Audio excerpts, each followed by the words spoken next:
O que seria a poluição? Qual o conceito frufru de poluição?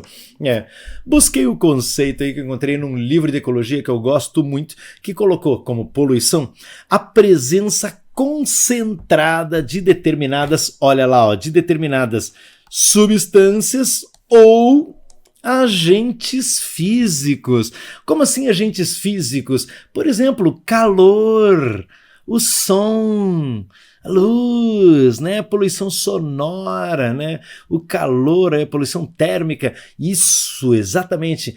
Antigamente não era considerado poluição a liberação de energia, além do que o ecossistema consegue suportar. Era considerado poluição por liberação de matéria, né? Matéria seria aí, por exemplo, uma substância química solta na água, um poluente, uma toxina. Isso, exatamente. Hoje a gente coloca como poluentes fatores físicos também. Então o calor pode entrar com uma poluição térmica, o som ali, poluição sonora, tem leis hoje contra a poluição sonora, né? Se o seu vizinho está fazendo muito barulho, tem uma lei que protege você. Vai lá, denuncia. Não precisa também acabar com a vida do vizinho por causa de uma festinha, né? Não, vai lá. Você tá chateado porque ele não te convidou, né? Se você tivesse na festa lá, você nem ia perceber o barulho, né? Tô brincando. Existem leis, existem normas, né? Tem pessoas no bairro, tem outras pessoas, tem que saber ter o convívio social, né? Então tá aí, ó. Produzidos geralmente pelas atividades humanas. Então a poluição é fruto do desenvolvimento humano? Infelizmente parece que sim, né? E é isso que a gente vai começar primeiro dando uma olhada no histórico de poluição, né? Então olha aí que belezura, poluição atmosférica, olha só essas chaminés, uma mais bonita do que a outra, soltando muita fumaça no ar. Olha aí que bonito, a poluição por liberação de lixo, cara. Literalmente o planeta enterrado no lixo aí, hein? É bem isso, a gente está enterrando o nosso planeta em tanto lixo. Já não tem lugar para colocar lixo, a gente já mandou lixo até para o espaço, a gente já mandou lixo para o fundo do oceano, a gente não sabe mais onde enfiar lixo, né? Produtos da humanidade. Olha aí, ó, lixo na água, é lixo na terra, é gases tóxicos na atmosfera. Que maravilha, hein? Que maravilha. E olha aonde a gente chegou. Aonde a gente chegou, hein? Lixo aonde? Lixo no espaço, meu amigo. A gente tá jogando lixo até no espaço, né? O lixo espacial formado pelos painéis solares dos satélites, os restos das naves, né? Muito material já solto na atmosfera e circulando, alguns até muito perigosos pela velocidade que eles acabam adquirindo, né? Eles ficam circulando numa velocidade grande e podem bater numa antena, podem bater aí num painel solar e podem danificar. O pessoal que trabalha na estação espacial, sabe aquela estação espacial? Tem humanos fora do planeta aí girando na nossa atmosfera. Eles consertam muitos danos provocados pelo lixo espacial que está em órbita.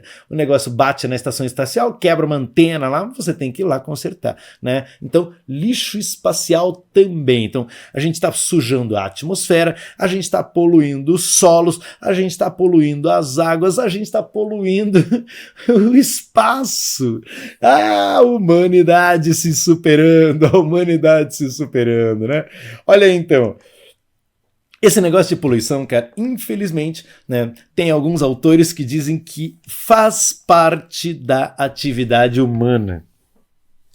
Eu acho muito ruim a gente concordar que destruir os ecossistemas faz parte da atividade humana.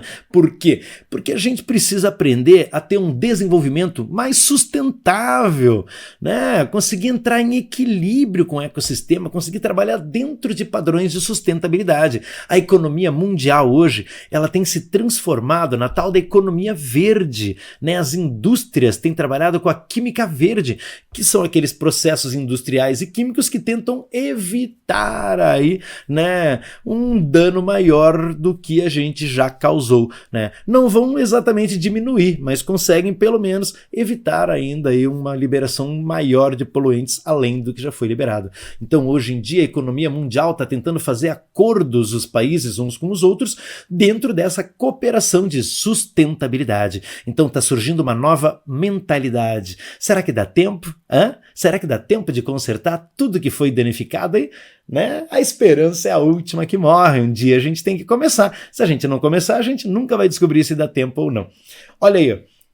Quando você encontra artefatos humanos, artefatos lá dos períodos antigos da humanidade, quando a humanidade ainda estava nas cavernas, cara, eu sei que é tudo muito bonitinho, prato pintado pelo homem das cavernas e tal, mas isso já indica um resíduo abandonado, né? São vestígios da atividade humana, né?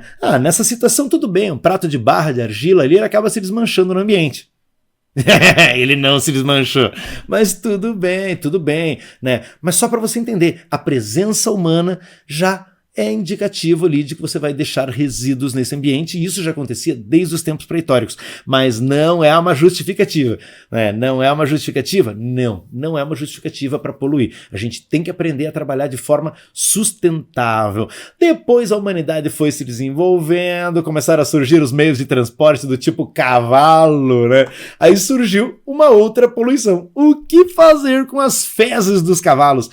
Tinha tanto cavalo circulando pelas ruas das cidades na Europa, né, que tinha montanhas de esterco se acumulando pelos cantos, né? E as pessoas não sabiam o que fazer com aquele esterco todo, usavam para adubar a horta, usavam lá para enterrar em algum outro lugar e tal, e começaram a discutir, será que o cavalo é um meio de transporte bom?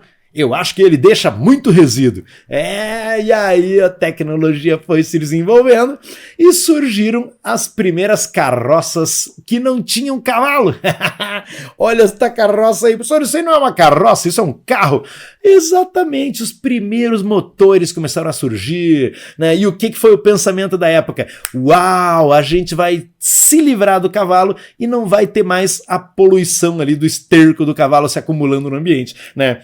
Mas surgiram outras formas de poluição. O motor dos veículos libera gases, que são gases poluentes também. A fabricação dos veículos gera resíduos, que são resíduos que vão acabar se acumulando no ambiente também são resíduos que são poluentes, né? Mas os veículos foram se desenvolvendo mais, né? E a tendência que a gente tem hoje, que nem eu falei antes, é fazer com que os veículos emitam o mínimo de poluição possível. Mas para isso a gente precisa mudar o nosso padrão de combustão. A gente trabalha queimando combustíveis fósseis, né? Gasolina, petróleo, né? O diesel, aí os derivados do petróleo, e eles liberam gases que são gases tóxicos, que são gases poluentes, né? Então a gente precisa aprender a trabalhar com motores com uma combustão diferente. Hoje já tem os carros híbridos que trabalham elétricos e com combustão, e você tem também os carros 100% elétricos, né? Eles liberam o mínimo de resíduo poluente na atmosfera. Então os carros elétricos estão chegando aí para substituir os motores a combustão, né? Isso vai ser uma mudança muito interessante nas cidades. Além do ruído, né, que os motores a combustão fazem barulho, né? Tem aquele brum, brum, brum. O carro elétrico ele é silencioso, os motores são mais silenciosos, né? Então nós temos uma mudança acontecendo, com muita paciência, essa mudança está acontecendo, pelo menos ela já começou, tomara que não retroceda os processos, mas tem uma tendência a gente começar a substituir os motores a combustão por motores menos poluentes, e os motores elétricos estão na fila, cara, é a vez do carro elétrico, né? Demorou já, hein? Demorou. Tranquilo? Então, infelizmente, o desenvolvimento aí da humanidade, a evolução humana, o progresso humano, está associado à liberação de resíduos nos ecossistemas. Então, a gente tem que mudar a nossa forma de desenvolver. A gente tem que ter um desenvolvimento sustentável.